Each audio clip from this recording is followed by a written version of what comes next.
पुरी में दूसरे दिन फिर से शुरू हुई भगवान जगन्नाथ की रथ यात्रा। भक्तों का उमड़ा सैलाब, सबसे बड़े धार्मिक उत्सव की अद्भुत और अलौकिक तस्वीर आई सामने। आज गुंडीचा मंदिर पहुंचेगी रथ यात्रा। इसके बाद 9 दिन तक भगवान जगन्नाथ अपनी मौसी के घर यहां गुंडीचा मंदिर में ठहरेंगे। भगवान जगन्नाथ के साथ सुभद्रा और बलभद्र भी रहेंगे। 5 जुलाई को भगवान वापस मुख्य मंदिर में लौट आएंगे। पहले दिन बलभद्र का रथ 200 मीटर तक खींचा गया। सुभद्रा भगवान जगन्नाथ के रथ भी कुछ दूरी तक खींचे गए।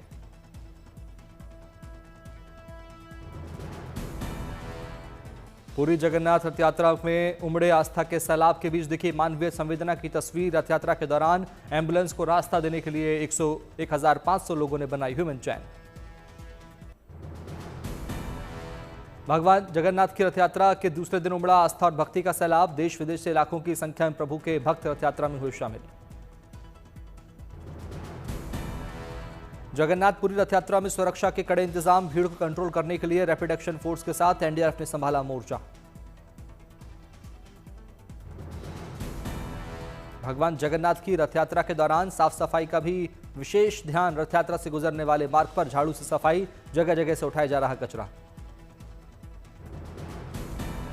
पुरी के बाद भुवनेश्वर में आस्था के रंग में सराबोर नजर आए लाखों श्रद्धालु। भगवान जगन्नाथ के भक्तों में देखा जबरदस्त उत्साह।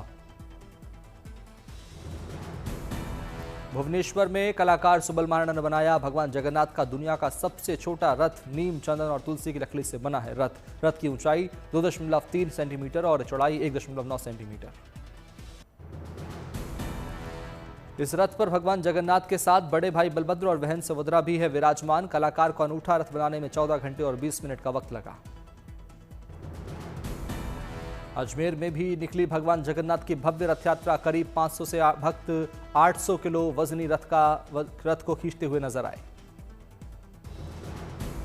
ढोल बाजे के साथ निकाली गई रथ यात्रा। जगह जगह बरसाए गए फूल। हर 1 से 3 मिनट के अंतराल में रथ थमते हुए आगे बढ़ता रहा। उदयपुर में भी चांदी के भव्य रथ पर जगन्नाथ रथ यात्रा निकाली गई। बड़ी संख्या में श्रद्धालु रथ यात्रा में हुए शामिल। राजस्थानी पारंपरिक वेशभूषा में प्रभु जगन्नाथ के भक्तों ने खींचा रथ। झीलों के शहर उदयपुर में भक्तों ने लगाए भगवान जगन्नाथ के जयकारे। पुरी में भगवान जगन्नाथ के रथ का जगत गुरु रामभद्राचार्य ने किया दर्शन, लिया भगवान का आशीर्वाद। धनबाद में ऑटोमेटिक रथ पर सवार होकर भ्रमण पर निकले भगवान जगन्नाथ। आईआईटी आईएसएम के छात्रों ने बनाया है रथ। रथ यात्रा में साथ चलते दिखे हजारों की संख्या में भक्त। सभी भगवान जगन्नाथ की भक्ति में नजर आए लीन। रथ यात्रा के दौरान बजाए गए वाद्य यंत्र। श्रद्धालुओं ने जमकर किया डांस। उज्जैन में सीएम मोहन यादव ने किए भगवान जगन्नाथ के दर्शन, विधि विधान से किया पूजन।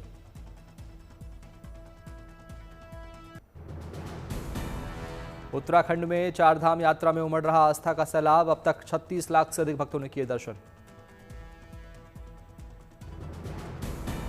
केदारनाथ धाम में रोजाना लग रहा है भक्तों का तांता। अब तक 12,91,000 श्रद्धालुओं ने लगाई हाजिरी। बद्रीनाथ के दरबार में रिकॉर्ड दर्शन। अब तक 10,58,000 तीर्थयात्रियों ने बद्री विशाल के किए दर्शन।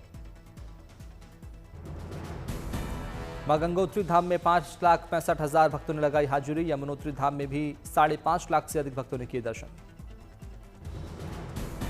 सिखों के पवित्र धाम हेमकुंड साहिब में श्रद्धालुओं का सैलाब। अब तक 1,78,000 भक्तों ने टेका मत्था। चार धाम में श्रद्धालुओं की लगातार बढ़ती संख्या के मद्देनजर सुरक्षा व्यवस्था कड़े इंतजाम। यात्रा मार्ग पर बड़ी संख्या में जवान तैनात। सीसीटीवी से भी हो रही निगरानी।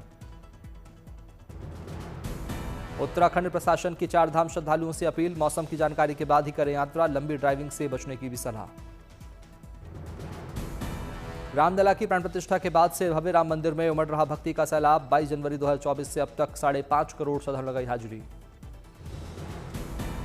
केंद्रीय मंत्रियों, कई राज्यों के मुख्यमंत्रियों, सेलिब्रिटीज समेत 4.5 लाख वीआईपी श्रद्धालु ने अब तक किए दर्शन। रोजाना लग रहा है भक्तों का तांता। रामलला के दर्शन करने वाले भक्तों के लिए किए गए विशेष इंतजाम। देश विदेश से बड़ी संख्या में रामनगरी पहुंच रहे हैं श्रद्धालु। भक्तों में दिख रहा जबरदस्त उत्साह। दिल्ली के विज्ञान भवन में जैन संत आचार्य श्री विद्यानंद जी महाराज की 100वीं जयंती समारोह। पीएम मोदी ने शताब्दी समारोह का किया शुभारंभ।